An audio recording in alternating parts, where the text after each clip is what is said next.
Негізі бар ғой, аяулым, менің бір бала күнгі арманым бар. Андай бизнес ашып, бизнес леди болғым келеді ше. Енді ашпайсың ба? Енді оған тәжірибе керек, қаражат керек, білмеймін. Біздің мемлекетімізде неше түрлі бизнесті қолдайтын бағдарламалар бар ғой, неге қолданбайсың? Қандай ол? Мысалы, бизнестің жол картасы 2025 деген бағдарлама бар. Бизнестің жол картасы бағдарламасы үдемелі индустриалды инновациялық дамыту бағдарламасын іске асыру механизмдерінің бірі. Бағдарламаның мақсаты экономиканың шикізаттық емес секторларындағы өңірлік кәсіпкерліктің тұрақты және теңгерімді өсуін қамтамасыз ету. Сонымен қатар бар жұмыс орындарын сақтау және тұрақты жұмыс істейтін жаңа жұмыс орындарын құру.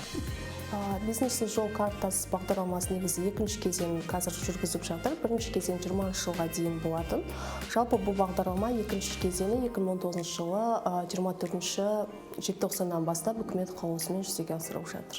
Жалпы Алматы қаласы бойынша айтатын болсақ, Алматы қаласында негізі екі кезең негізінде қайтарымсыз грант беру еді.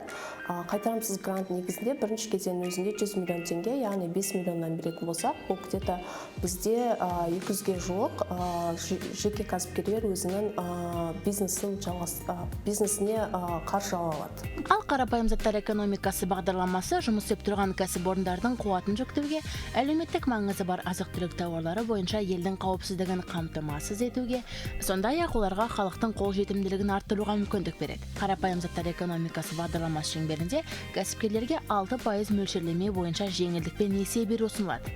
Несие сомасы шектелмейді, ал субсидиялау мерзімі 10 жыл.